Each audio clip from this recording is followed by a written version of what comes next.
Assalamualaikum warahmatullahi wabarakatuh. Alhamdulillahirabbil alamin. Puji syukur kita panjatkan kepada Allah Subhanahu wa taala yang telah memberikan nikmat yang begitu banyak pada kita. Salah satunya adalah nikmat sehat walafiat sehingga kita dapat beraktivitas sebagaimana biasanya. Salawat dan salam semoga tetap dicurahkan kepada Nabi kita Muhammad sallallahu alaihi wasallam. Baiklah, pada kesempatan hari ini kita akan belajar, yaitu pelajaran yang kedua dengan pokok bahasan beriman kepada Allah dan Rasul-Nya. Namun sebelum pelajaran kita mulai, marilah kita berdoa terlebih dahulu. Bismillahirrahmanirrahim. Rabbi sidni ilma warzuqni fahma. Beriman kepada Allah. Apakah artinya beriman kepada Allah Subhanahu wa taala? Secara bahasa, iman artinya percaya. Dan secara istilah, iman yaitu keyakinan dalam hati yang diucapkan dengan lisan, diamalkan dengan anggota badan. Iman kepada Allah Subhanahu wa taala adalah percaya dengan keberadaan Allah. Diyakini dalam hati, diucapkan dengan lisan, dan diamalkan dengan anggota badan. Iman kepada Allah Subhanahu wa taala merupakan rukun iman yang pertama.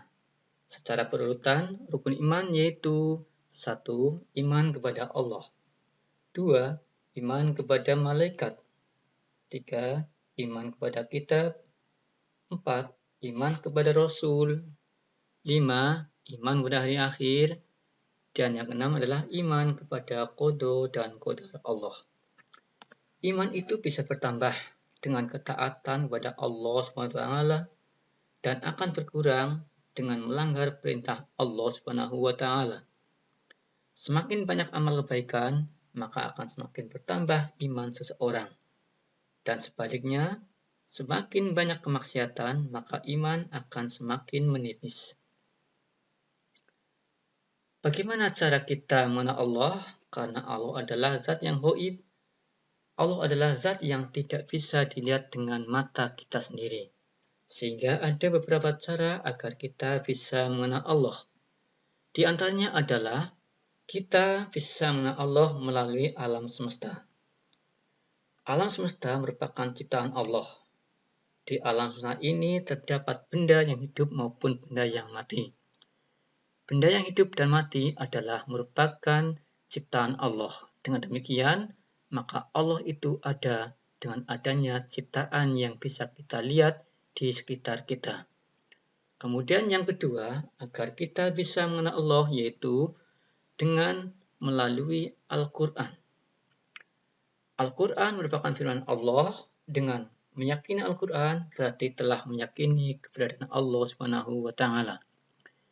Dan yang ketiga adalah melalui Asmaul Husna.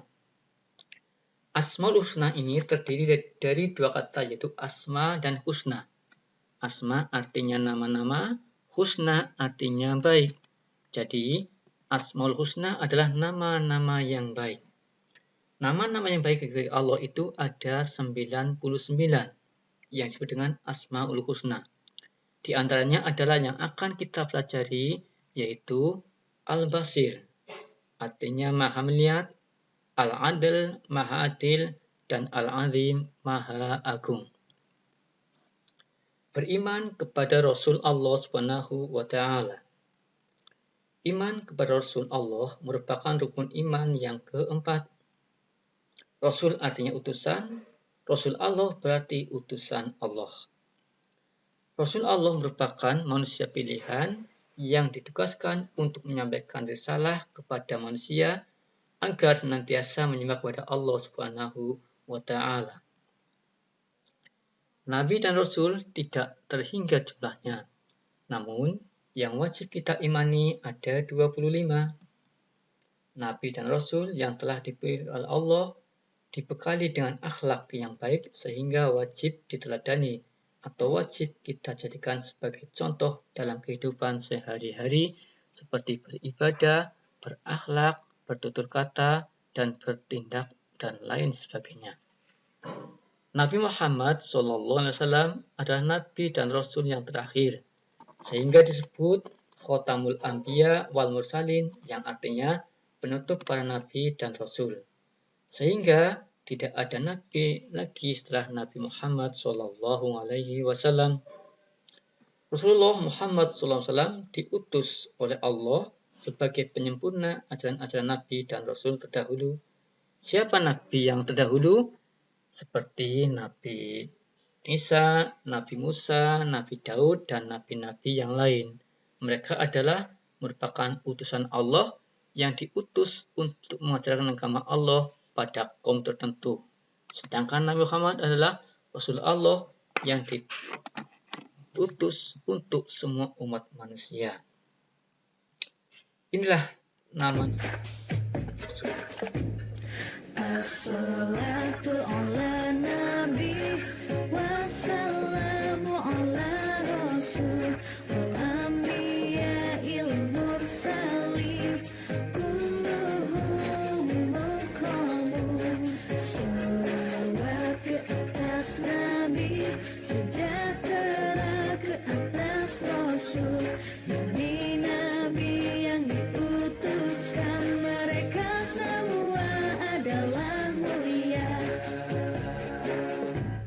Adam, Idris, Nuh, Saleh, Adam, ada Idris, Nuh, Hud, Nabi Soleh, Ibrahim, Lut, Ismail, Ishak, Yakub, Yusuf, Ayub, Syuaib, Musa, Harun, Zulkifli, Daud, Sulaiman, Ilyas, Ilyasa, Yunus, Zakaria, Yahya, Isa, dan Nabi Muhammad SAW.